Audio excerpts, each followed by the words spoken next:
Good evening, Shubha Sandhya, to all my friends and our guests here. Indeed, because of your presence, we have yet broken another long-standing tradition of our club, and that is not to begin the program on time. So today at least, we are going to begin this program on time. And what is very important for us is the members and their guests who have come to witness this memorable evening today. I am sure that they will go back with memorable moments which are very important for the tradition of our club. Our club stands for bonhoming, the brotherhood, and yet the right to disagree. We all agree that we have a right to disagree, and the debate is all about that. This debate is being organized with only 4 days of time, and I think it is remarkable. Only Calcutta Club can do it. I am grateful to the sponsors, the Telegraph to begin with, 91.9 Friends FM, and all others who have made this possible, and thank you very much.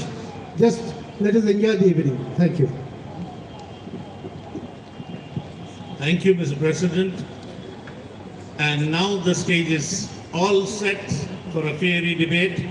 Let me welcome a very close friend of ours, the famous RJ, Mr. Jimmy Tangri on stage. Welcome, Jimmy.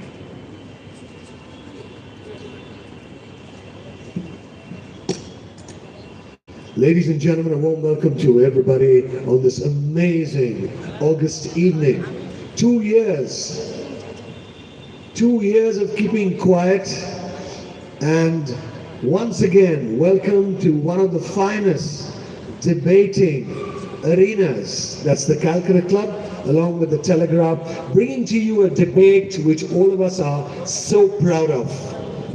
Everyone looks forward to it, and I must tell you, one of the finest debates in the country is held at the Calcutta Club.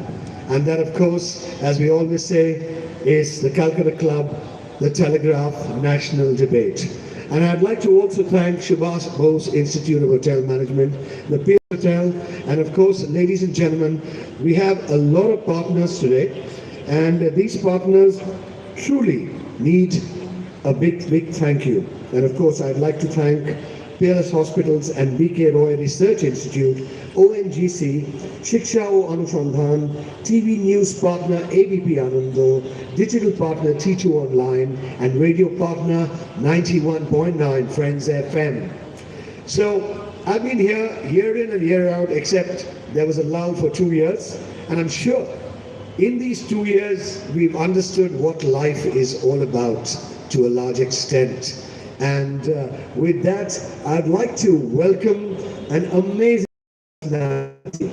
Ladies and gentlemen, this personality, works on the brain. And trust me, he's an amazing debater too. Dr. Shandeep Chatterjee, Professor and Head of Neurosurgery Park Clinic, VIMS. Author of 160 publications and 18 book chapters, founder trustee of the Calcutta Debating Circle, and he's an avid wildlife photographer. But before I tell him to come on stage, ladies and gentlemen, a small request.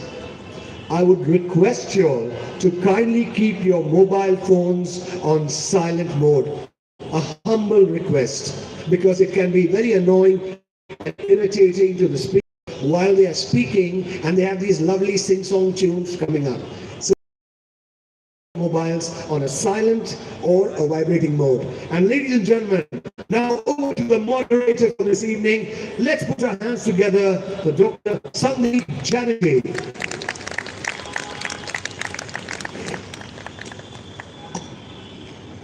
Good evening and welcome to the much awaited Telegraph and Calcutta Club National Debate. I think we have to thank COVID for deserting us, for Kalboishakis for avoiding us, and to the Telegraph and Calcutta Club for arranging this evening for us. I know whenever you see me, on this stage in this club, I conjure in most of your minds the "oh no, not him again" reaction, but I will explain shortly why I was chosen again as a moderator for this debate after I get a chance to introduce the luminaries who are going to be expressing their opinion on the motion today, which reads, "Cronies are breaking capitalism." And I'm going to introduce them and get them up on the stage in the order in which they're seated from left to right, only as a matter of convenience. And the first speaker that I have great pleasure in welcoming to the dais is a political commentator, a political analyst who became better known as a media advisor, and finally an author of a book whose greatest controversy was that booksellers didn't know whether to put it on the fact or the fiction part of the bookstall. And it all depended on which tinted glasses you looked at the world of Indian politics with. Ladies and gentlemen, Dr. Sanjay Baru.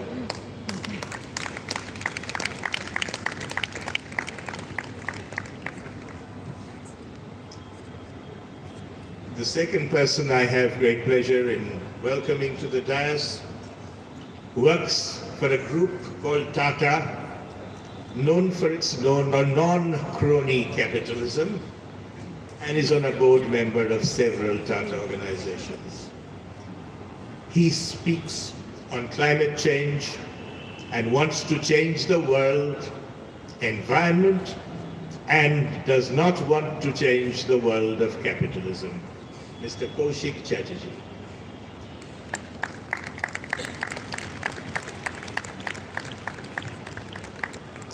And the final speaker, speaking against the motion, and I invite him to the stage, is Mr. Rudra Chatterjee, a young man who could warm either your mouth or your feet, depending on whether you patronize his tea or his carpets. Very close to a number of industrialists and politicians in this country, but he wishes to defend conventional and not crony capitalism. Mr. Rudra Chatterjee. On my right, members speaking in favor of the motion, "Cronies are breaking capitalism," and the first person I would like to invite to the stage is none other than a person who has appeared on this stage a number of times before, one of the most talked about and one of the most talking bureaucrats of Bengal, who has worked with both Jyoti Basu and Manmohan Singh, who left his bureaucrat job because he was overqualified and underpaid to teach at an Institute of Social Sciences before he finally decided to take a plunge into politics. Please welcome Mr. Johar Sarkar.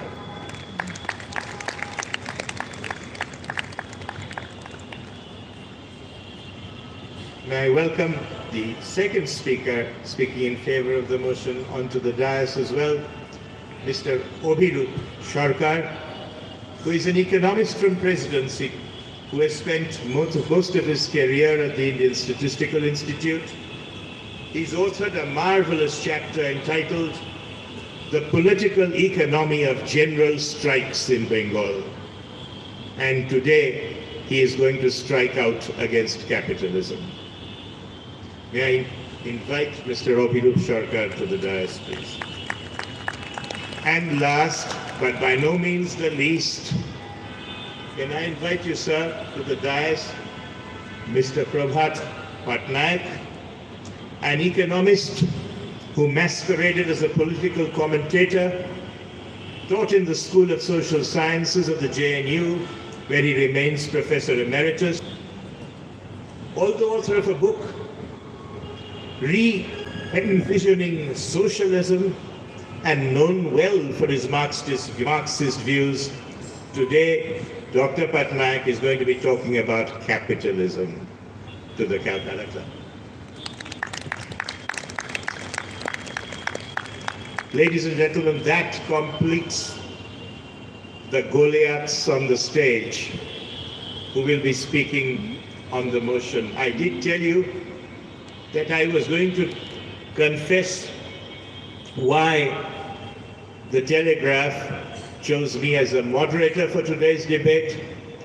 And the answer is that when the CEO told me that the debate is on capitalism, he said he was looking for somebody who is unexposed to capitalism, unaware of capitalism, and hence unbiased about capitalism. And the reason why this debate has been delayed from February to March is because the Telegraph spent 1 month trying to find such an individual in the country, till they realized that the only person they could find would be somebody from the medical sector, because it is only the health sector in this country that remains a little island of socialism floating in the sea of capitalism all round. So whereas Mr. Deepak Rudra can decide how much he's going to charge for his tea, a senior professor of neurosurgery working for 30 years is told by the government how much he can charge for majority of the brain surgeries that he does. And that's why ultimately it had to be a doctor moderating a debate on capitalism. Without much ado, it is conventional to just tell you a little bit about the motion, and the motion is about true capitalism versus crony capitalism, often called cronyism.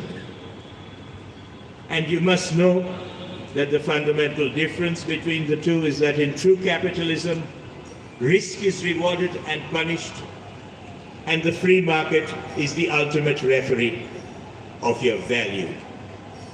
In crony capitalism, on the other hand, it's an economic system in which businesses thrive not as a result of enterprise, but rather as a return on money en masse through a collusion between the business class and their political masters. Just to put the two definitions, before I invite the first speaker of the day, speaking in favor of the motion, Mr. Sharkar.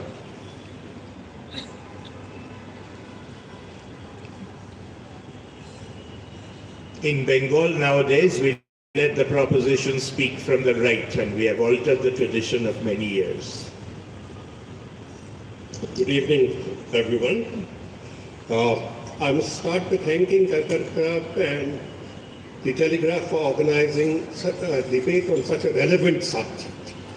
We can talk on many subjects and there are here, but we hardly come across something that is absolutely contemporary, absolutely relevant, and something that has to be understood beyond the headlines of newspapers. What is happening in India today, I think I joined the service in 75, so 2 years later it will be 50 years. In 50 years, I have not seen such depredations upon the public economy. In 50 years, I have not seen such amount of complete callousness with public funds, such amount of individual enrichment that goes rewarded rather than punished, and those who raise a voice are sent to jail. And it's happening. It's not one of those melodramatic sentences from a Bengali left movie here. What I'm talking about is reality. Now, why does it happen? It happens because the interest of the cronies are surely more than the interest of anyone else in India. It's reached the pass, and the interest of the cronies, ladies and gentlemen, just understand, is more important to the ruler because it is from them that he draws sustenance. And I mean sustenance, I mean mullah, not the Bengali one. I mean sustenance in the real sense of the term. What has been happening from 2014 is an elevation of expenditure and a blitzkrieg in electioneering that has never been seen before. We have never seen it before. I conducted 2 parliament elections in Bengal, and it's beyond my wildest of imagination. So everything has been ramped up beyond the affordability of any political party. beyond the affordability of any political party. And to play with such an unaffordable system, you need a steady accretion of wealth, a steady accretion of funds. And in order to do that, you must enrich the crony concerned so that he passes off to you. It's a question of open speculation that whether they are following the prepaid model or the postpaid model. India has been known for its corruption, and usually it has been the postpaid model. Let me do the expenditure first and pay you. But here it's upfront prepaid model, as it's very clear from the desperate manner in which public funds are used. Now, there is a combination of governmental support that can come out at every moment. I'll give 2-3 small examples. One is, let us say, in the coal sector. Do you know who's the world's largest coal operator? Somebody we are talking about. The world's largest coal operator called MDO, Mining and Developmental Officer. Agency. And without owning most of the mines. All he needs to do is to manipulate the lease licenses and the operation licenses in such a manner that it doesn't matter whether it's Parsa or Kente in Madhya Pradesh, which are struck down by the Green Tribunal. Striking down by tribunals and judges don't really matter. They're only the opening statement. How kitna puchhos.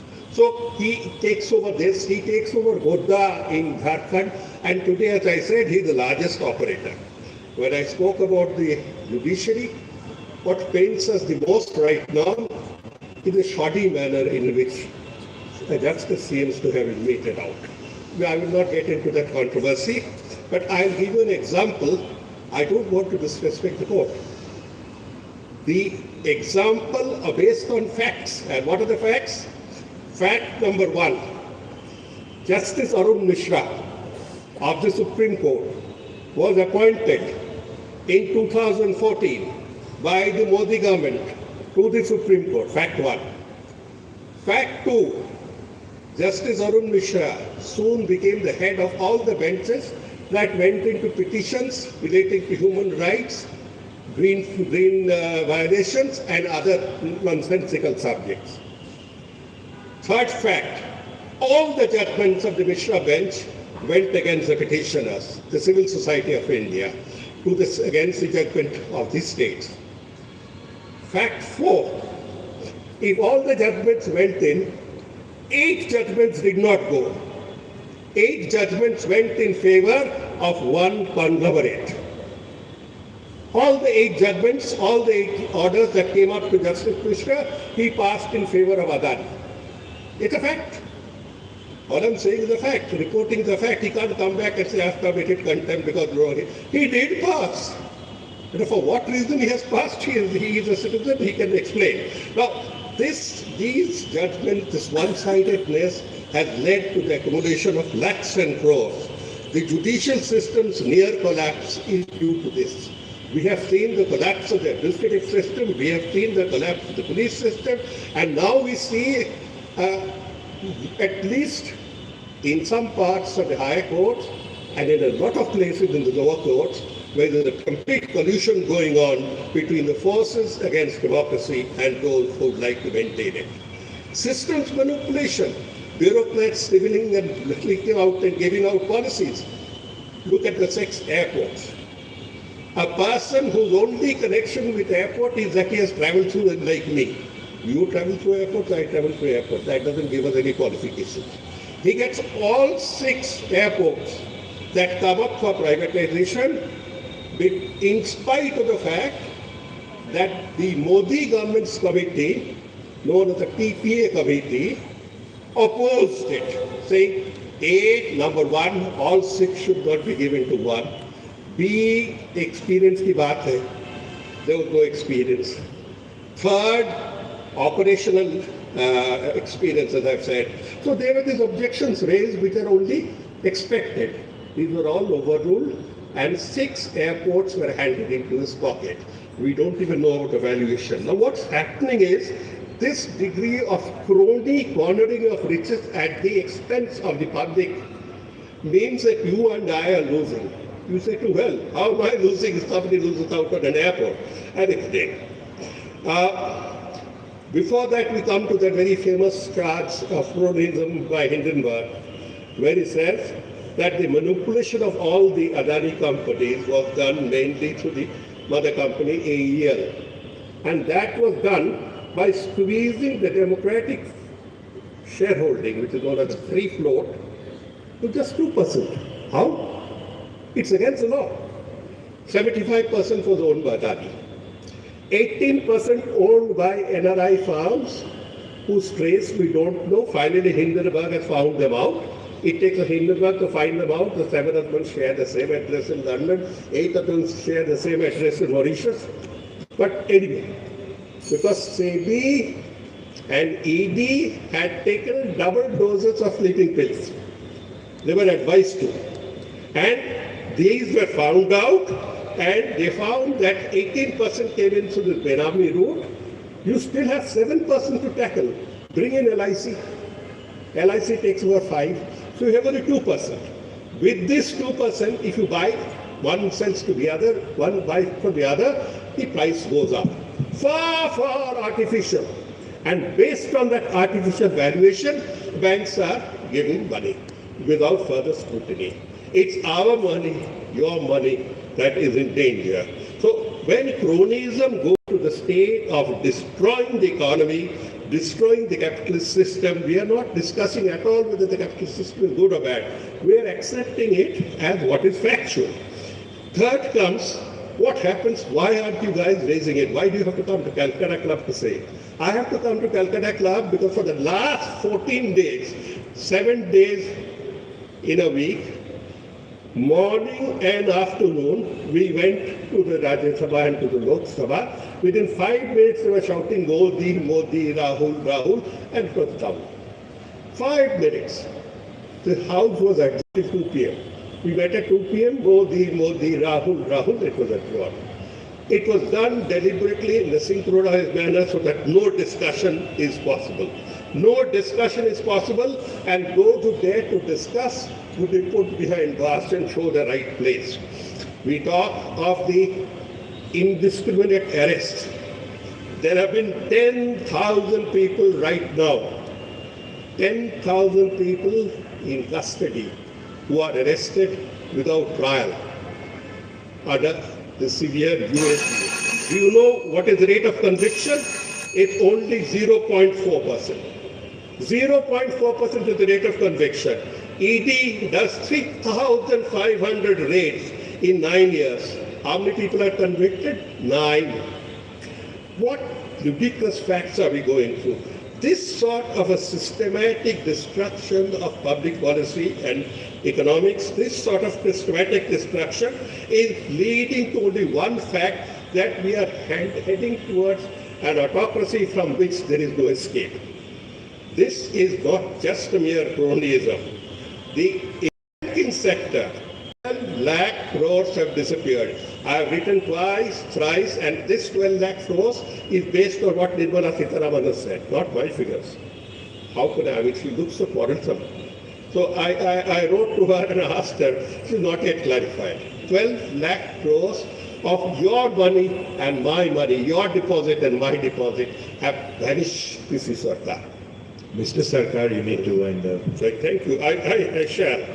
The only fact that I would submit is that cronyism in its path of destruction appears unstoppable until you and I wake up and make it absolutely clear to the power that be. There is only one power that be, to the power that be, that enough is enough. Thank you very much. Thank you, Mr. Sarkar. I think I owe Mr. Sarkar an apology. I forgot to tell you which political party he represents in the Rajya Sabha, but I think Calcutta Club members should not have great difficulty in deciding that at the end of the speech. I also took the liberty of giving him almost 80 seconds more than he was allocated to him. This was to compensate for the 14 days he's not been able to speak in the Rajya Sabha in the last 2 months. I also owe an apology to a lady seated on my left, Dr. Achina Kundu, who's very kindly offered to be our timekeeper for this evening.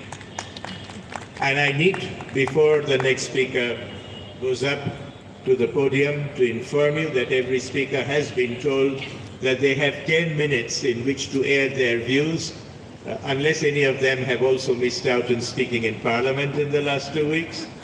And that there will be a bell at 8 minutes prompting them to try and wind up in the next 120 seconds thereafter. It is also necessary for me to tell you basic rules of parliamentary debating. Mr. George Sarkar is a seasoned parliamentarian and therefore obviously doesn't need to be told, so I will tell it after he's spoken. And that is the fundamental rule of parliamentary debating we follow in this assembly, is that we allow the speakers to maul the message, but marvel at the messenger. We allow deliberations that should not be unprintable in tomorrow's Telegraph, and we allow delivery that should not make the ladies of Calcutta Club blush. Those are the basic rules of this debate, and I invite Mr. Rudra Chatterjee to come up and be the first speaker speaking against the motion, which, in case you want to be reminded of, says this House believes cronies are breaking capitalism. Rudra, all yours. Eminent speakers, moderator, members of the Calcutta Club, it is my honor to speak against the motion that cronies are breaking capitalism. A debate is always about difference of opinion, but I'd like to start by recognizing the common ground. All speakers, including those proposing the motion, which includes a stalwart Marxist professor, a development economist, a lifelong bureaucrat, are here because they're defending capitalism from breaking. I will use all my powers of persuasion to explain to them and to you that you need not worry. Cronyism is bad. Cronies are friends with benefits, hopefully just pecuniary benefits, between the capitalist and the government. But capitalism has also lasted for a long time, and many attacks have made it more resilient and adaptable. And I will try to show with evidence that cronyism isn't a threat to the survival of capitalism. We should start by looking at some statistics. I hope it won't, I won't bore you too long. But the Economist magazine comes up with the crony capitalism index. It ranks the countries in the order of their misdeeds. And the World Economic Forum has something called the competitiveness index, which shows how vibrant the free market economy is. Now, hearing the first speaker, one would expect that cronyism should break capitalism, and thus there should be a negative inverse correlation between the two indexes. Ladies and gentlemen, no such correlation exists. In fact, Singapore, which according to the World Economic Forum is the most competitive economy in the world, ranks just behind Russia in cronyism. So, cronyism is bad, but capitalism survives. Now, I can see a lot of young people listening to this debate today. And I must tell you, if you think that you need to be a crony to make your business succeed, forget about it. I'll tell you, just by the definition of profitability for which private sector exists, which is ROIC, Return on Invested Capital. Over the last 5 years, I would like to just rattle off some of the companies with the highest ROIC. And I would invite any of us to say whether these are crony companies or not. Number 1 is Hindustan Unilever. Number 2 is Nestle. Number 3 is Asian Paints. Number 4 is Britannia. Number 5 is Infosys. Number 6 is HCL. number 7 is ITC. All these, you get the message. These are companies where the Sethji and Mantriji are not exchanging favors. These are companies in 2022, this year that we've completed. Who are the individuals? You only heard about one individual. Who are the individuals whose wealth has grown the highest? First is Ravi Modi of Manyavar, whose wealth tripled in a year. Second is Falguni Nayar of Nykaa. And third is Abdul Razak of Metro Shoes. Ladies and gentlemen, that invitation says, I saw it in the car, that favor is the currency of capitalism. Ambition is the currency of capitalism. Innovation is the currency of capitalism. And let nobody make you believe otherwise. I do not want to only talk about sordid tales and anecdotes. So I started with statistics. But let us go to history. Because if capitalism is embedded in a society, which it should not, if cronyism is embedded in a society, which it should not, does capitalism wither? Let me take you to 1900s and talk about two economies, Argentina and United States. Argentina and United States were comparable economies in 1900. Both were export powerhouses, growing at rapid rates. Both were compared by economists of the day. Many economists on my other side will confirm. But what happened to Argentina? In 1940s, Juan Perón, with the backing of trade unions, came and implemented something called Peronism, which is a form of South American socialism. Unfortunately, he was incredibly, his wife, Eva Perón, Evita, was incredibly charming, as was he, and many other South American countries took it up. Argentina, since then, has been a country of bank defaults and military coups. At that time, for all its ills, United States was under the grips of the robber barons. John Pierpont Morgan was 95% of the banking system. John D. Rockefeller in the oil system. Andrew Carnegie in the steel system. What happened was the Supreme Court, using the powers of the antitrust legislation, broke Rockefeller's Standard Oil into 43 different pieces. Hold that image, ladies and gentlemen. Cronyism did not break capitalism. Capitalism broke cronyism into 43 different pieces. But you might ask, the United States has maybe good law and order. What about countries where cronyism, just doesn't go away? It is so persistent. I'd like to invite you to look at 1960 Korea, a country that was poorer at that time than many sub-Saharan African countries. General Park became president, and using Korea First Bank, came up with a concept of J-balls, which in Korean means clique. The word is very close to crony. Who were those J-balls? Samsung, Daewoo, LG, Hyundai. Admittedly, they caused problems, they continue to cause problems. If you read the Korean newspapers, you'll see the Samsung CEOs going in and out of jail. But in terms of experiment, we have a contrast in the North Korean Republic, which I don't think is even up for debate. Which Korea did better? Today, Korea is a rich country. But why go to South America and East Asia? Veteran members of Calcutta Club of the generation of my father, do you remember Calcutta in its heyday? When it was an economic powerhouse with large companies? Was it cronyism that drove away business, or Hillaus? Was it cronyism that took away the jobs?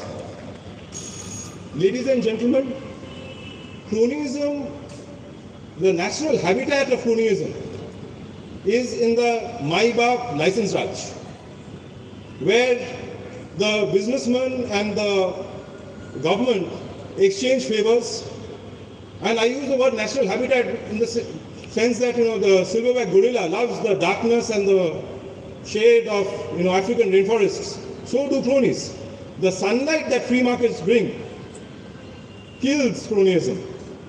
And if it doesn't, it at least doesn't break capitalism. I would just like to end talking to the people of Calcutta. Business requires hard work, requires ambition, it requires a lot of time. It also requires a society to back you. We need to root for each other to succeed in business. Please don't make business into a media spectacle and make it into, like the Colosseum where the lions feed, and make business into a mockery.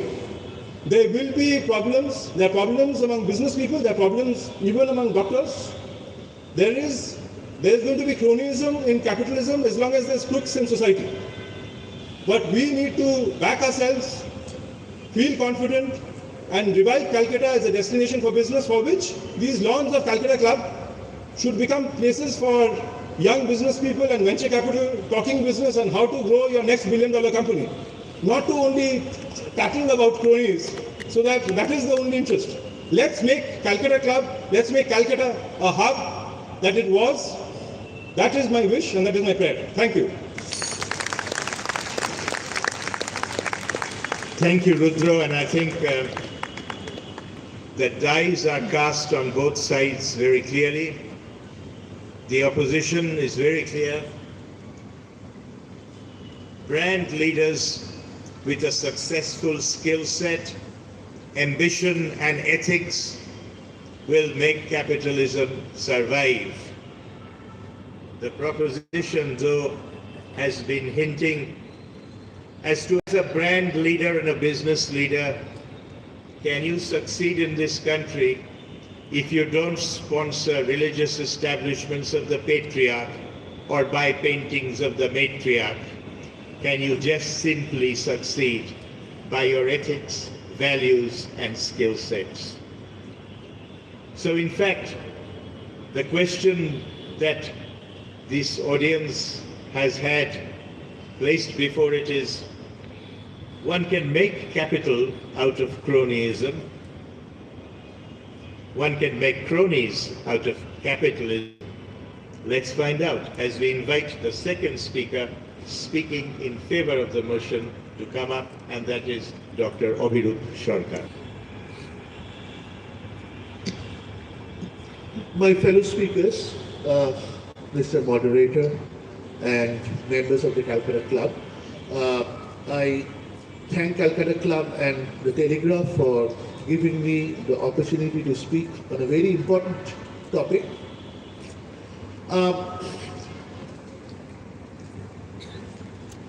At the outset, I want to point out that I will stick to the exact topic the way it is. Try to understand the topic and try to defend it. Cronies are breaking capitalism. So what is breaking capitalism? There are two key phrases. One is breaking capitalism, other is cronies. So let's take breaking capitalism. So what is breaking capitalism? When is it broken? To understand that, let us consider when capitalism is working. It all started, let me go back to history. It all started during the Industrial Revolution in the United Kingdom. The production structure was mechanized, and immediately the demand for labor went down. There was a lot of suffering for the working class. Any reader, even any casual reader of Dickens or Hobsbawm will tell you that, how much the working class had to suffer. But over the course of the next 150 years or so, things changed. How did things change? Well, the mechanization process itself was efficient. It yielded more profits. Those profits were reinvested. So much so that more units, more manufacturing units were there, so that ultimately the demand for labor went up. It went up by so much that real wages started increasing, and within 200 years, not only the United Kingdom, but the whole of Europe, lifestyle changed totally, beyond recognition. Not only of the capitalists, but also of the working class. And that is what is important. And that is what I call true capitalism. When capitalism is working, it is lifting the living standard of everyone. Maybe in varying degrees, maybe the lags are different, but it should touch everyone. Later, 200 years is a long time to wait for the working class, but late starters like Japan or South Korea didn't have to wait for that long, and standard of living has improved in those countries as well. So much for true capitalism, what capitalism can deliver. Now, when is this process getting thwarted or stopped? If we look at other countries, including India, capitalism could not lift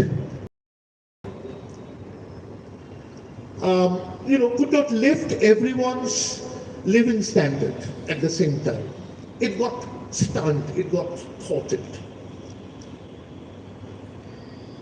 In India, for example, till 1980s, let's say, or late 70s, we were not so much on a capitalist path, we all know that. And the result was the so-called infamous Hindu rate of growth. Growth was, minuscule. But later, when we embarked upon a capitalist path from the mid-80s and more so from the early 1990s, growth rate increased clearly. But the condition of the bottom 50% remains stagnant. So this is where capitalism gets thwarted. Capitalism is not working. Why is it not working in a country like India?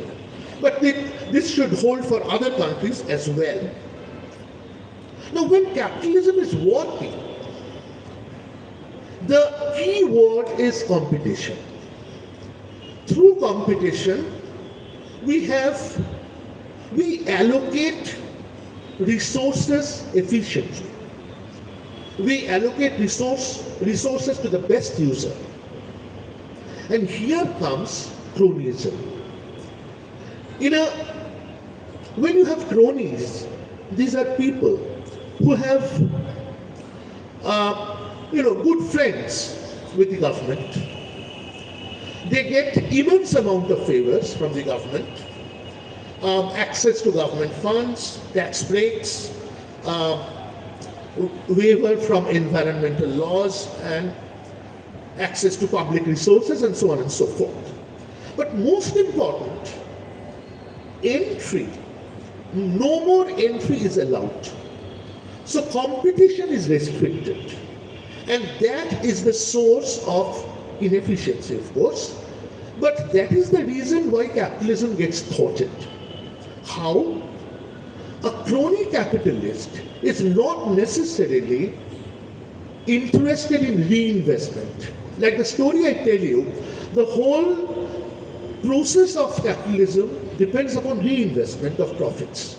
But a crony is not sure whether he will have the same kind of good terms with the next government, so he would divert funds to some faraway country where laws are laxed and so on. So there is little investment, and of course profits themselves are lower. So that cronyism itself is affecting the process of growth and development. Now the question is, why in a democratic setup, the democracy itself, the democratic process itself cannot get rid of cronyism?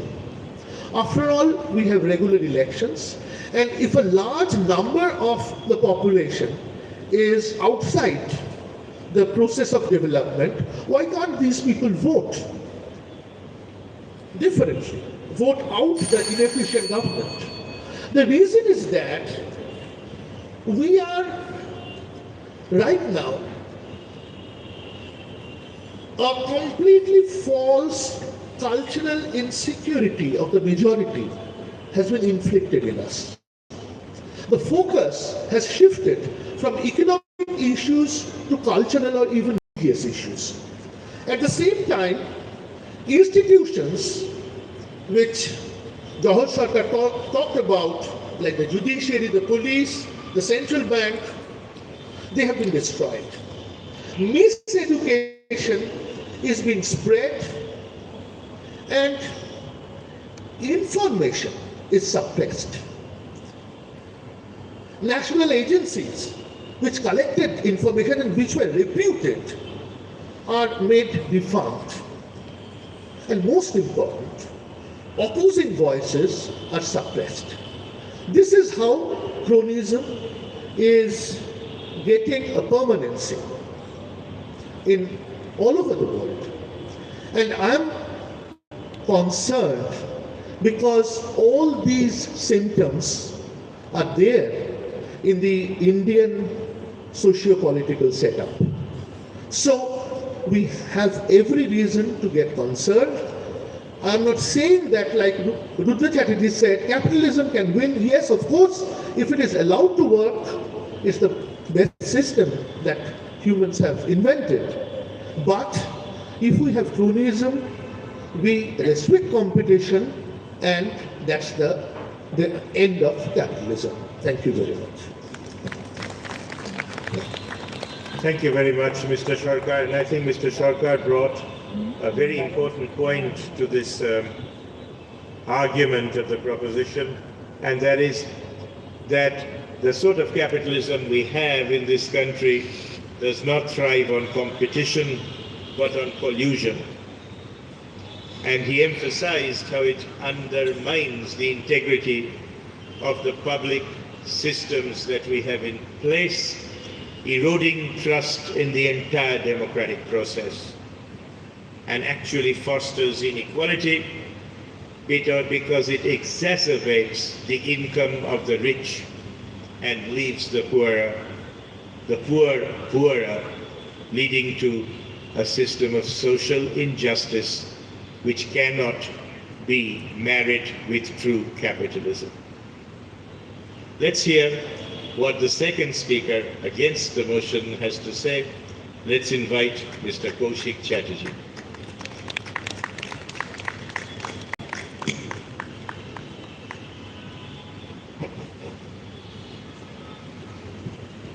Honorable Moderator, respected Dr. Chatterjee, my colleagues on both sides of the motion, and the wonderful audience in Calcutta Club, a very good evening.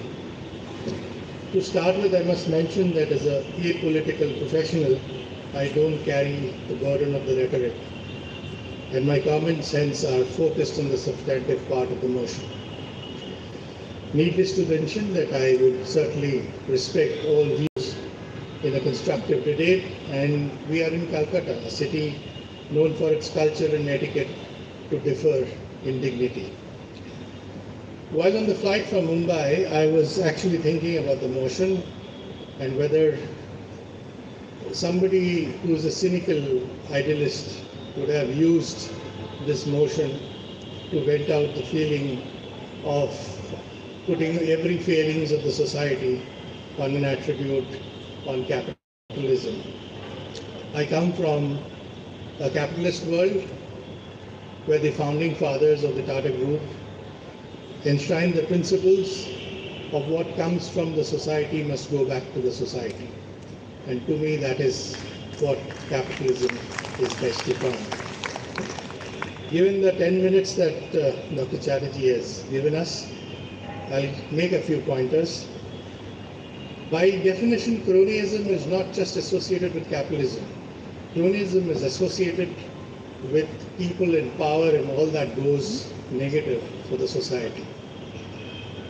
The term cronyism first came in during the Asian financial crisis in 1997, when most of the Southeast Asian countries went through a financial crisis. And many academic research has happened after that to find out what was the fundamental reasons for that crisis. And one of the issues that came up was the misapplication or the misallocation of capital, the lack of rules and regulation for providers of capital, and hence there was an abundance of capital used in the wrong way, and when the time came for a payback, it just failed. The foundations of capitalism has been over decades, as Rudra mentioned, and has been built on the efficiency of deployment of capital and circularity of capital. You can get capital once, but if you are not efficient in the deployment and return, you cannot get back to the financial markets and take capital again. And as capitalism has progressed, the governance protocol has progressed, disclosure standards have progressed, the allocation measurements have progressed, and by and large, capitalism has been strengthened with every failing that has been noticed across the world. And capitalism is not restricted in only few geographies, nor is cronyism restricted to few geographies, but each geographies have handled it accordingly. Therefore, capitalism is built on a very strong edifice, and I think my colleagues on the other side are not debating that. Because capital is also accountable, and that accountability raises the standards. So cronyism, in my view, is a misadventure which is vulnerable, which got a very short shelf life, and got huge cost in terms of reputation and the ability to build institutions that will sustain for a long period of time. And I think every geography has seen that every accident of cronyism on the economy or society, the civil society, the legislature, and all participants have come across and ensured that checks and balances are put in place. In a free economy, if a country has to grow, only public taxpayers' money is not enough. We have to attract capital and private capital.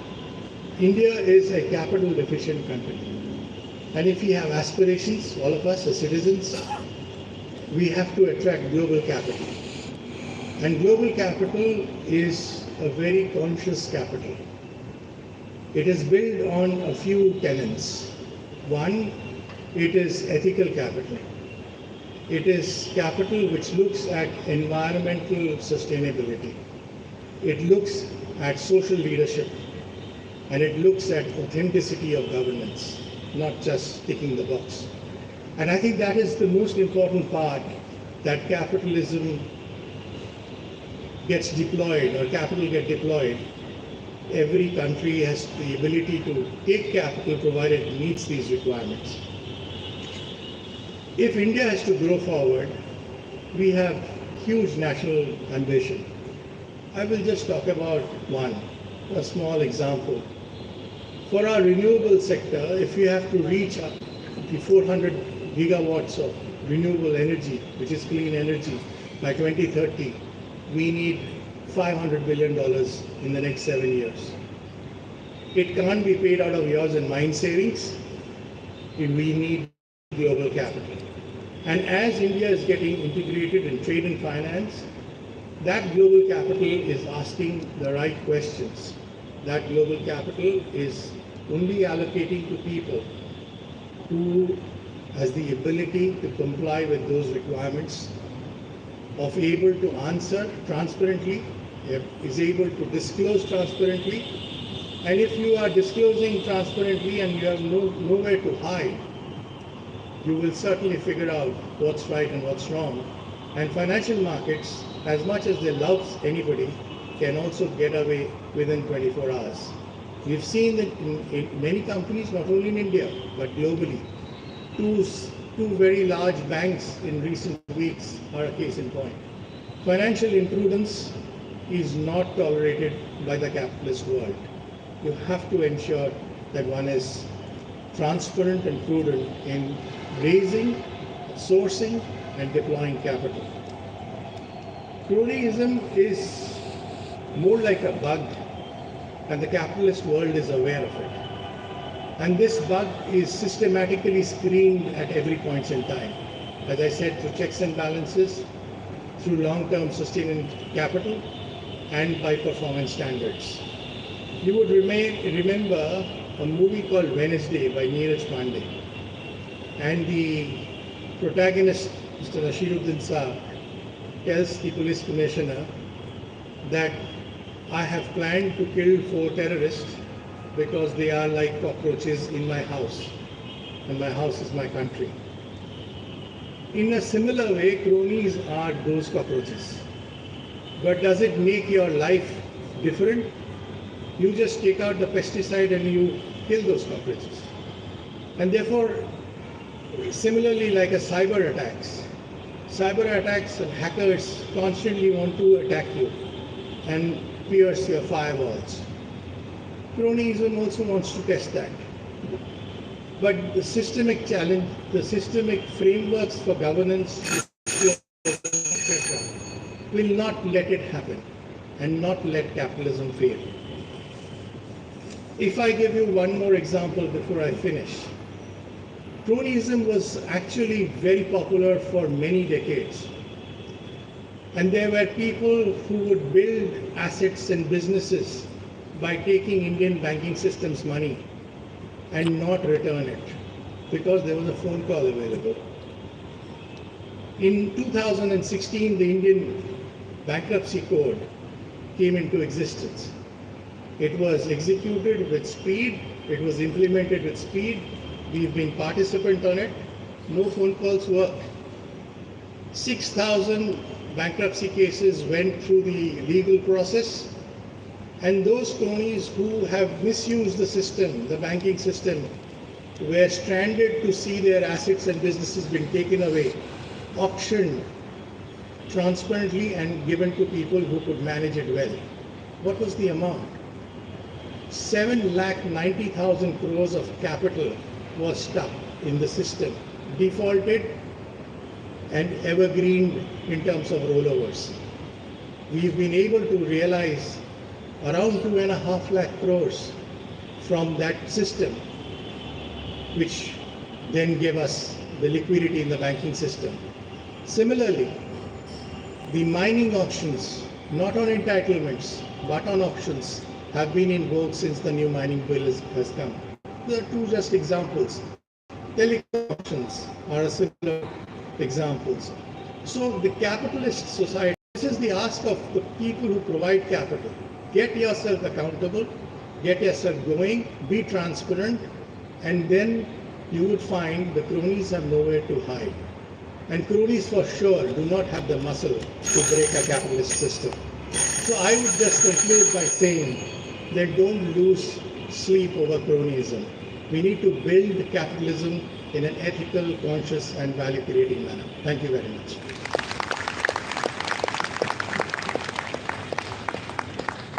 Thank you very much. I think the audience at the Calcutta Club is now clearly able to identify the exact confrontation between capitalism and crony capitalism or cronyism. We've heard those to my left, including the last speaker, tell you how capitalism is founded on transparency, on ethics and principles of your business plan and action, and strict laws that always stay in a democracy to ensure that you function within the gambit of those laws. On the other hand, those on my right have informed you that some laws can be made intentionally ambiguous. Laws can be made which are not enforced. Laws can be made which can suddenly descend like guillotines on the neck of people that are not in good terms with the ruling establishment. And if you think the media can highlight it, there's a simple solution: buy off the media. And if you think the judiciary will correct it, change the judges.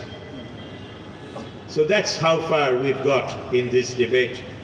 Whereas those on my left are trying to tell you that capitalism is the politics of pursuance. Those on my right are trying to tell you capitalism is the pursuance of politics. And on that note, I'm going to invite one man who's never seen cronyism in his entire life. I'm going to invite Dr. Sanjay Baru to the podium. Oh, sorry. I'm going to invite, I'm going to invite Dr. Patnaik to the podium. Thank you very much, Mr. Chairman. Honorable speakers, ladies and gentlemen. Many would hold that all capitalism is crony capitalism. That basically in England, the original country of industrial capitalism, you have a far better chance of getting a loan from a bank if you come from the right public school, if you have the right accent, if you have the right connections. In fact, many of you would have seen the film My Fair Lady, based on Bernard Shaw's play The Pygmalion, which actually made this point, that this is a society in which the accent matters so much. So many would hold that really all capitalism is crony capitalism, that the idea of career open to talent is never really practiced. Career is never equally open to talent. But I don't agree with this, because I believe one has to draw a distinction between the inequality of opportunity that is embedded within capitalism normally and crony capitalism. That within capitalism, there are certain rules of the game. I agree with many of the speakers who were just speaking. Within capitalism, there are certain rules of the game. Those rules of the game do not necessarily entail equality of opportunity for everybody. Of course they do not. But on the other hand, crony capitalism entails a violation of the rules of the game. And therefore we have to be very specific in identifying crony capitalism and not just talk about simply the inequality or simply contacts working out as being evident of crony capitalism. I'll give you an example. In US universities, I'll give you an example from the academia. In American universities, you never get a faculty position if you do not have a PhD either from Europe or from America. But on the other hand, that is within the rules of the game. The rules of the game are being operated in a manner which is unequal. There may be a person extremely talented from India, but on the other hand, if the PhD is, let us say, from Delhi University or Calcutta University, he won't get a job. That is unequal, but that is still within the rules of the game. On the other hand, that has to be distinguished from a situation where, let us say, from the presidential office in the United States, an order comes, give this fellow a job. Now that is violation of the rules of the game. So I think we have to distinguish between crony capitalism and normal capitalism, and the only distinction can be violation of the rules of the game of capitalism, which cronyism generally entails. Now, why does it arise? Why is it that there is no opposition to it from within the ranks of the capitalists? In fact, an answer was given to this by Rahul Bajaj, who in the presence of Amit Shah once actually said, it was a meeting of big capitalists in which he actually said that all of them are scared. Fear is an obvious factor which plays in the minds even of normal capitalists into permitting violations of the rules of the game which they themselves would not like. The other, of course, is that many of them would be given advantages of various kinds at the expense of the other classes, at the expense of the workers, peasants, and so on. But the point is that the fact that this is possible, that the fact that this fear is possible, not just among capitalists, suppression of civil society becomes an important component in sustaining cronyism. And examples of cronyism where violations of the rules of the game are rampant are there. Mr. Jawahar Sarkar was talking about them. When the foreign minister of Sri Lanka actually comes to India and says that Sri Lanka has entrusted a major infrastructure project to the Adanis, it was because the Indian government asked us to do so. And we treat this project as a government-to-government relationship. The Indian government has nothing to do with it. Now that is an example of a violation of the rules of the game of capitalism. Now similarly, when ex-President Hollande says that the Indian side wanted Anil Ambani to manufacture Rafale jets in India, that is something which is a violation of the rules of the game of capitalism. Cronyism is a violation of the rules of the game, which is possible only in a period in which civil society is suppressed, in which the capitalists themselves live in fear, and that is a kind of period in which we now are in. And that is a period which I would call a period of neo-fascism. Fascism was the quintessential expression of crony capitalism. In Japan, in the 1930s, there were the Shinko Zaibatsu. We all know about the old Zaibatsu, Mitsui, Mitsubishi, Sumitomo and others. But the Shinko Zaibatsu was a new group of business houses that actually came up along with Japanese military fascism in the 1930s. And they grew very rapidly, and they were disbanded only by the occupying American troops under MacArthur after the war. So cronyism is not easy to get rid of, as was being claimed. Cronyism, the way I'm defining it, is not easy to get rid of, as was being claimed. Cronyism could be got rid of in Japan only with the help of the occupying American troops. It is a cancer, and therefore, the point about cronyism is that it arises only in certain conjunctures, and it arises essentially in close proximity with, in close association with fascism or neo-fascism. Of course, you may ask, what is wrong with cronyism? After all, they are also making investments. Ovirup says that they are not, but let's assume that they are making investments. What's wrong with cronyism? I don't believe what is wrong with cronyism is necessarily to do with the results.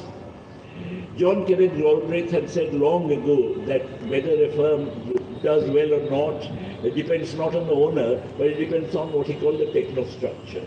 So as long as the cronies are smart enough to hire adequate technostructure, there's no reason why they should not perform as well as anybody else. Ownership, of course, is something which is theirs, but the technostructure runs the firm. What is wrong then with cronyism? Fundamentally, I believe what is wrong is that cronyism is based on an under-evaluation of risks. That you give loans, in fact this was the point being made earlier, you give loans not calculating the risk of giving a loan, but you give loan because the government has asked you to. Similarly, you allow an investment to occur somewhere, not taking into account the risks associated with it, but because the government has asked you to do it. In other words, it is based on an under-evaluation of risk. Capitalism is concerned with the right evaluation of risks. This is exactly what happened during the housing bubble. Housing bubble was camouflaging risks. Here we have an under-evaluation of risk. If we have under evaluation of risk, then the slightest blow to the crony would give rise to a collapse of the entire financial system. And what is more, this threat to the financial system grows over time as cronyism grows over time. It is certainly possible that as long as a neo-fascist regime continues, it would bail out with people's money any threat to the financial system that arises because of the spread of cronyism. But on the other hand, we must not, we will continue to believe that this neo-fascist regime will continue forever. The moment it collapses, a liberal government comes into being. The liberal government also would support the financial system against any kind of threat that cronyism poses to it, but that any liberal government supporting it must demand a price. The price must be, at the very least, taking over the assets of the cronies, nationalizing the assets of the cronies. If they are going to be bailed out, then they have to pay a price, which is what was being demanded after the collapse of the housing bubble. And when that happens, we would not anymore be left with the kind of capitalism that we have been having over the last several years. So in that sense, cronyism is breaking capitalism. Thank you. Thank you, Professor Patnaik.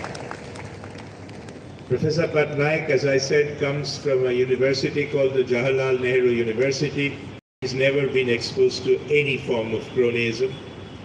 The next speaker, and the last speaker speaking in this debate today, is someone who comes and has worked very close to some of the descendants of the man after whom Dr. Patnaik's university has been named, and has therefore never seen cronyism, and that is Dr. Sanjay Baru. The mic is yours, sir. Thank you, Mr. Chairman. Fellow panelists, both for and against, ladies and gentlemen. Being the last speaker has its advantages and disadvantages. Sir, you mentioned a book that you had read of mine, you're aware of it. It was written 10 years ago. I'm not here because of that reason. I'm here because I wrote a book last year, which I urge all of you to read, called India's Power Elite, which is in fact a study of crony capitalism in this country. So I'm here because of my recent book. The subject, before I start, I must say that it's a very, very difficult act to follow. My former teacher, my PhD supervisor, Professor Patnaik. And it's an honor that, in fact, I follow him, that too in Calcutta. But one thing I've learned, apart from all the economics I've learned from him, is a little bit of debating. The ability to make a point, which he has very brilliantly made. But my colleagues on this side have helped me in laying out the framework within which I'm going to respond. The topic is cronyism breaks capitalism. Much has been said about cronyism and capitalism in a global sense, around the world. So I live in India, I have worked in India, and I have been steeped in the world of Indian capitalism and cronyism for the last 30 years, working with the Economic Times, the Financial Express, the Business Standard, and the Prime Minister's office. I've seen how the relationship between politics and capital works in this country. And so I speak with those facts, not in general terms, but the reality of this country. We all agree that today India is a much bigger economy than it was 50 years ago or 75 years ago. I don't think anybody disagrees with that. We can disagree or agree on the direction it has gone in or the kind of inequality that persists. But the fact that capitalist development in this country has happened over the last 75 years is something I assume both sides of this debate will agree. My submission is that this capitalist development that has happened in this country over the last 75 years has been done within the framework of cronyism. cronyism has not broken capitalism in this country, it has built capitalism. And I say this in the city of Calcutta, where in the early 60s, when Rajagopalachari and Minu Masani launched a party called the Swatantra Party, whose manifesto said the business of government is not business. And J.R.D. Tata funded that party saying, we want a political party that will not get into business, that will give us the freedom to have a free market economy, etc., etc., etc. Ghanshyam Das Birla, a citizen of this city, addressed the Indian Chamber of Commerce in this city and told the membership of the ICC, don't listen to JRD. He doesn't understand politics. I will tell you that this best businessman's party in India is the Congress party. Swatantra is no good for business. And the Birlas remained loyal to the Congress party from day one. They were the first crony capitalists of this country. We have heard a lot about Mr. Adani. Of course, he's today's crony. But Ghanshyam Das Birla built his empire using an instrument of cronyism that became the instrument of capitalist development in India called the industrial licensing policy. The license permit Raj was manipulated by the Birlas to corner the largest number of licenses. The Industrial Licensing Policy Committee report has shown that. So, cronyism was the process through which politicians and businessmen came together in the name of nationalism. I have an episode in my PhD thesis that Dr. Patnaik supervised, where I quote a letter from G.D. Birla to Babu Rajendra Prasad, later President of India, where in 1938 the Indian Sugar Syndicate ran their syndicate to fix prices, a cartel. He said, I want support from the Congress party and the provincial government, and issued a check of 10,000 rupees to Babu Rajendra Prasad saying, thank you for your services rendered. Cronyism goes all the way back there. Except then, as now, it is defended in the name of nationalism. Cronyism has always been defended in the name of nationalism. So I'm not here to defend cronyism, nor to defend the nature of capitalism that we have had, but simply to make the debating point that cronyism is not breaking capitalism, it is building capitalism in this country. You may not like it, but whether you like it or not, that's the reality. But there is an interesting fact again that we need to understand. Till 1990, if you take the top 100 business groups from 1960, 1970, 1980, 1990, there was hardly any change. Then we have a deregulation, delicensing, decontrol, end of the license permit Raj in 1991. And that top 100 is completely shaken by 2000. So you have Mittals in Airtel, you have Infosys, you have Wipro, you have Hero Honda, Munjal, a whole lot of business groups which are not in the top 100 before 90, entering the top 100. It was a period of change. And it was a period of genuine competition, entry of new enterprise, what my colleagues have spoken about, the kind of capitalism that even Professor Patnaik has spoken about, that a new energy, entrepreneurship blossomed. People who had never been in business. Ram Manohar Lohia had said in 1959 that the three characteristics of the Indian ruling elite are English speaking, upper caste and inherited wealth. By 1991, English speaking no longer as important. Upper caste certainly not. It's a mandal transformation of Indian politics with the emergence of the middle class. But most importantly, the billionaires that emerged after that, none of them was inherited capital. But why are we today worried about crony capitalism? It is because of a reversal of that process. That process of opening up, liberalization, competition, the growth of enterprise that we saw on the ground between 1991 and I would say till about 2011-12, a 20-year period, there's a reversal of that process. And today we see the kind of problems that has already been mentioned, where individual businessmen have become so powerful that we do not know the relationship between one and the other. At least we knew with Birla that he had to go to Indiraji to get a license. Today one doesn't know whether A is going to M or M is going to A. In other words, the interrelationship has become far more complex. And I think that is the turn that Indian politics and Indian business has taken, which is not in the good interest of the country. So in that sense, this cronyism is a fundamentally different from the kind of cronyism we've seen in the past. Finally, ladies and gentlemen, mention has been made of Korea and Japan, etc. And we ask the question, why is it that in these countries, all of them have had cronies? It's a question whether there was rules of the game or not. The rules of the game were being set by businessmen who were funding politicians. It's a nexus between politics and business. They are not two different entities.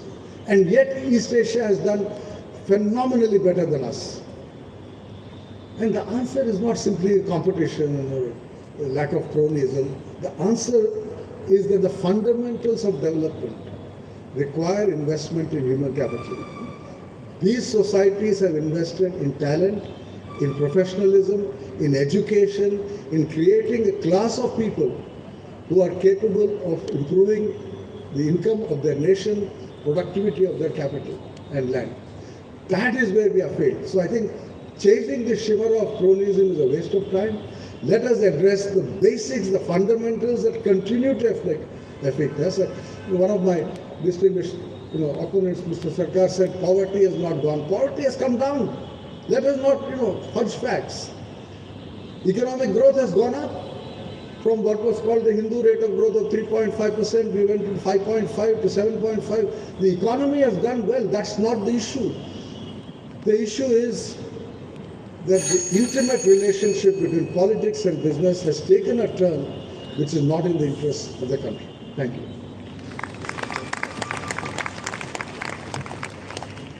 Thank you, Dr. Baru. In fact, that brings us to the end of the official debate. Now we have the two teams summing up.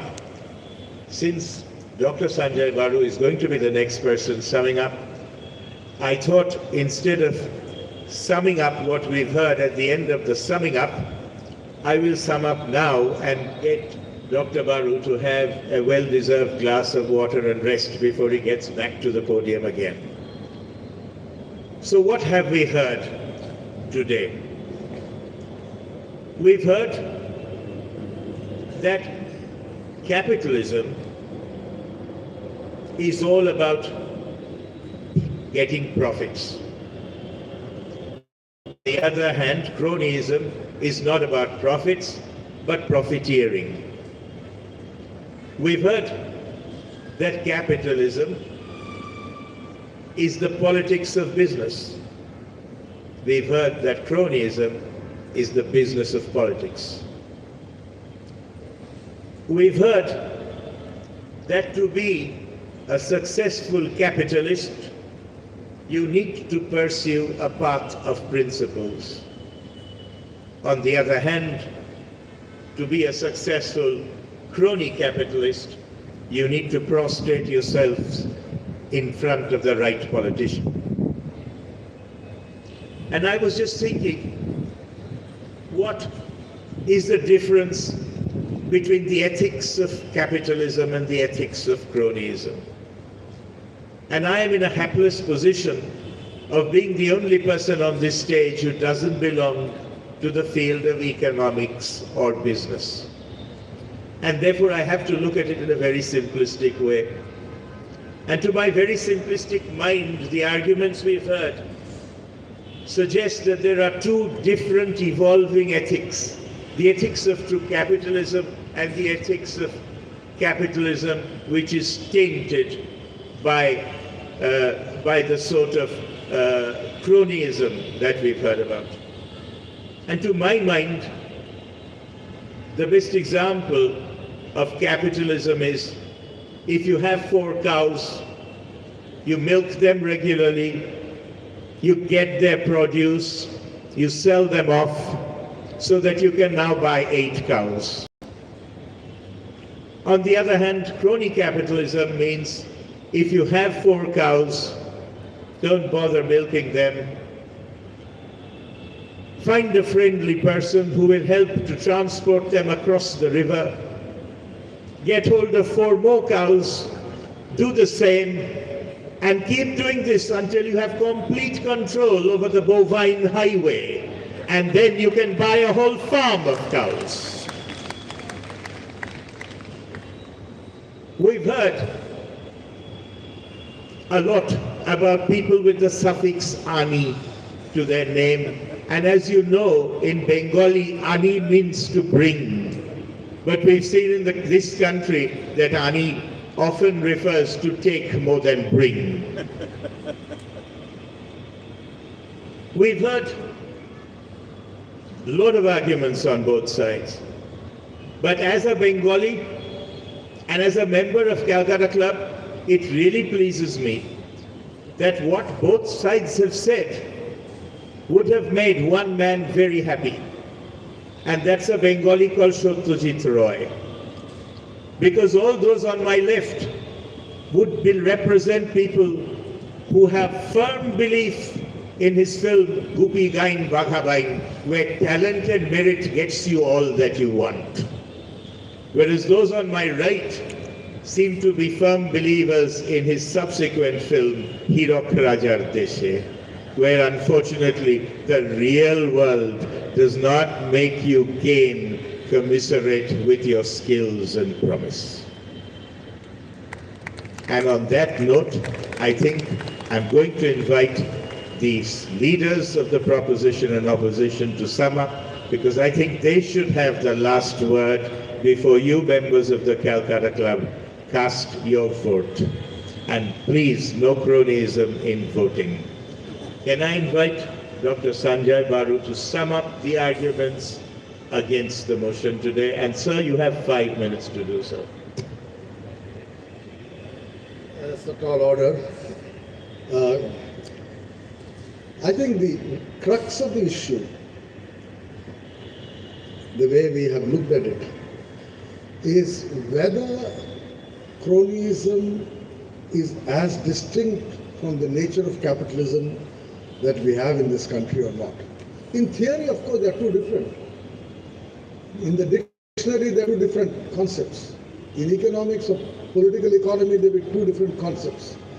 I come from the world of practice, where I see that nothing happens in this country without that interlink between business and capital, between politics and capital. Mr. Jawahar Sarkar spoke about Adani. But even Mamta Ji had to meet Adani when you had the business summit in this city. Why? Why do we have these business summits? Why do industrialists have to come and prostrate themselves in front of politicians? Why do chief ministers expect, like in a Darbar announcements, 10 lakh crores, 20 lakh crores? This is a tamasha. And that is the nature of crony capitalism.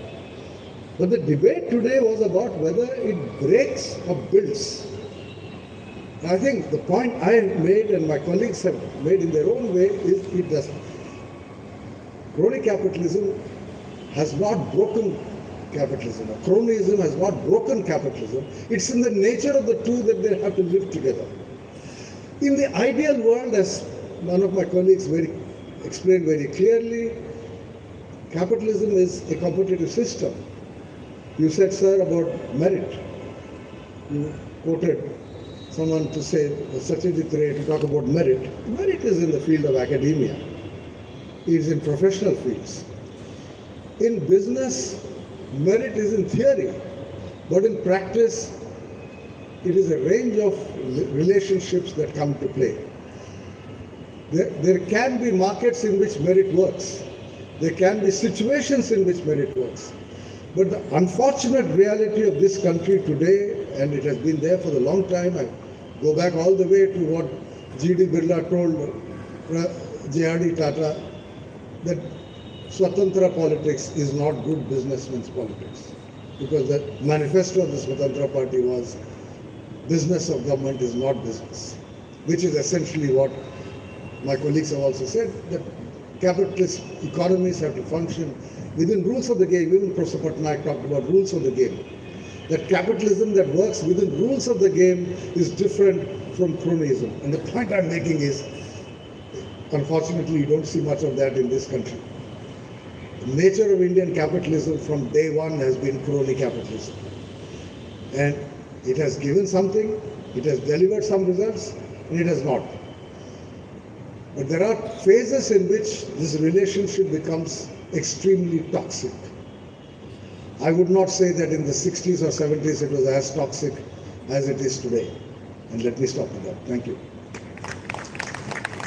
Thank you, sir. And it is only fitting that the last voice you hear in today's debate is a man who's waited 2 weeks to be heard.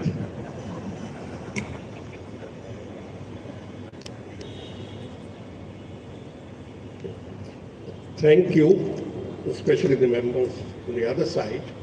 It's been most interesting and most eye-opening. I mean, there's no doubt about it. We do have a large area of convergence. But the subject of the debate is whether cronyism is destroying capitalism. It's nowhere on the ethics of capitalism. It is nowhere on the virtues of capitalism. It is nowhere on the great benefits that capitalism confers. We are taking capitalism as a mode of production, as an economic theory. Okay, all of you spoke so well, and Rudro's points about the virtues of capitalism, the destruction of capitalism happening for other reasons is well taken. I will take it. Kaushik's point about a certain degree of equitability coming into the capitalist distribution system is also well taken. We are not discussing here the virtues, how many virtues, 108 virtues that capitalism has. We are discussing whether cronyism is destroying it. The money from the markets is required to keep it flushing. That's exactly the point I'm making. It's the money from the markets that's gone bizarre. 65 lakh crores. One doesn't know. It's the amount of the NPA. We reduce it to the most practical limit when we find 12 lakh crores in 8 years. It's your money and my money. In this raising of capital comes in a lot of corruption. The most sensible suggestion made by Kaushik was to beg and spray those who destroy the system. I wish we could all help him in that. The other only point on which I don't agree with you is on the merits of the IBC. The insolvency process is definitely an improvement over the past. Definitely, I agree. But it's leading to another racket. 10% of the dues are in a position to be retrieved. 90% of whatever dues the people and the banks owe, it's all gone. And we stand up happily and said, we have got 9%, yay. That sort of thing can't go on. There are still non-transparencies there. Coming to Sanjay Baru said about crony capitalism being an essential requisite from day one. Obviously, there has been an element of cronyism. There has been an element of adultery in marriage. Nobody is denying it. But the question is whether adultery is superior to marriage or does it supersede marriage. To that extent, we have to see what influence it does. Yes, the top capitalist group, Birlas, milked the system during the Congress Raj. We are not denying it. We are not supporting it. But that is no justification. In 1991, we were there in Udyog Bhavan where we shattered the system and released economic energies, hoping that fair play would succeed. And where did we land up? For 10 years, we saw some amount of fair play with the real economy. We saw it with the telecom, with the civil aviation sector. And then again come these cronies in the name of nationalism. Please, we have to understand that. And the reduction of poverty, it's a questionable thing. During the UPA regime, 27 crores were lifted out of poverty. In the last 8 years, 12 crores have been pushed back into poverty. So these are all sliding figures, but I really thank all of you for the immense patience to go into a subject which is basically economic and to enrich ourselves in the process. I thank everyone, and just before that, I will conclude by the last benefit that cronyism has conferred on Indian capitalism. 2014, somebody flew in, Adani flew in the Prime Minister in his private plane. 2014, his net worth was $7 billion. $7 billion.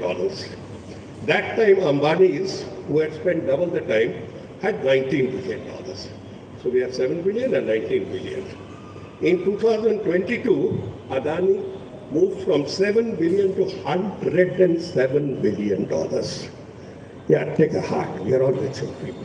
Do you really believe that these things are possible? These things are possible without manipulation, without fear, without all sorts of hanky-panky happening. My humble submission is that let us take out the crony part out of capitalism.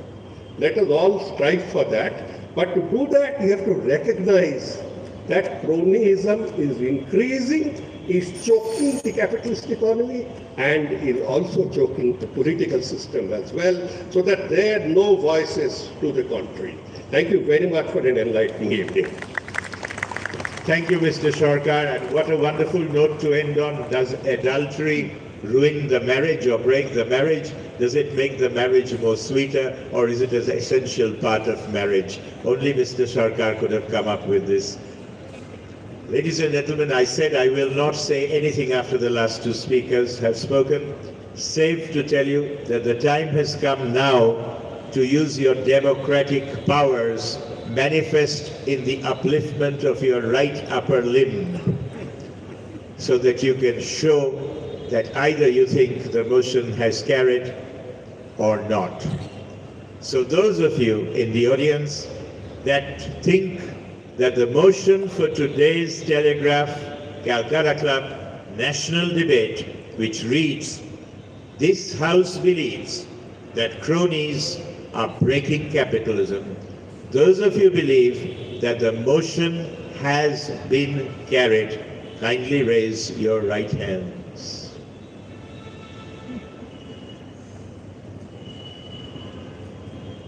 The lights make it somewhat difficult, but we have some idea, and Jimmy is an excellent counter of men and women and broadcasts, and will help me in this act. If you kindly now lower your hands, and on the assumption that you don't raise both hands, can we ask those that feel that this motion has been defeated, I concur with those on my left, to raise your right hands, please.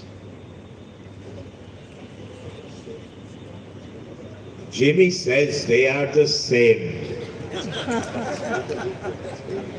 His vision being much more superior to a brain surgeon's, I will have to say that this evening we have to accept that as far as the members of the Calcutta Club is concerned, this motion has been tied. So congratulations to both sides. And thank you very much. You've been a great audience. Ladies and gentlemen, I want everybody to kindly be seated. Just be at your seats, and we've got a small felicitation ceremony. And first of all, thank you so much. What an amazing audience as usual. You know, Calcutta Club, in one simple word I have to say, truly rocks. And I think everybody out there needs to give a hand to themselves and of course to the Telegraph to bring about such an amazing evening. And ladies and gentlemen, now of course it's time to have the felicitation, and for that I would like to call the Calcutta Club President, Mr. Pramit Ray, to kindly come on stage, and also invite Dhruva Mukherjee, CEO of the ABP Group, and Bidisha Sarkar, Group Director of SBIHM, to do the honors of felicitation. And I think all our speakers and an amazing moderator along with the timekeeper deserves a big hand. And we say now, in Kolkata we have the Eden Gardens power. So I need to hear that kind of noise tonight, ladies and gentlemen. And thank God, the rain gods missed out on us today. The breeze is blowing. So maybe just tonight, rainfall has been predicted.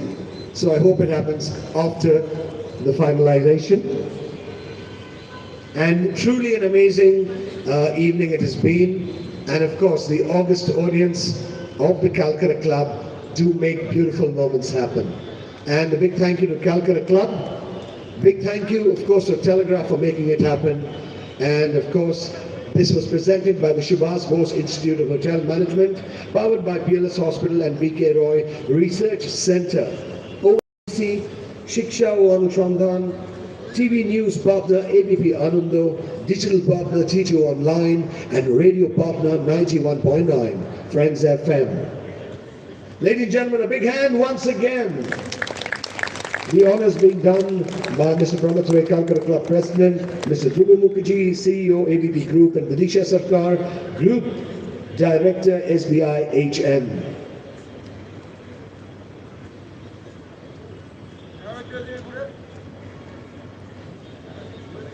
And what a lovely audience. You'll have been so patient. I just love you all for that. And this is what we say, the city of joy, the warm-hearted crowd, truly from the heart. And a small request, we would be doing a group photograph. We would like everyone to come together on stage.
Thank you, amazing speakers and the moderator and the timekeeper.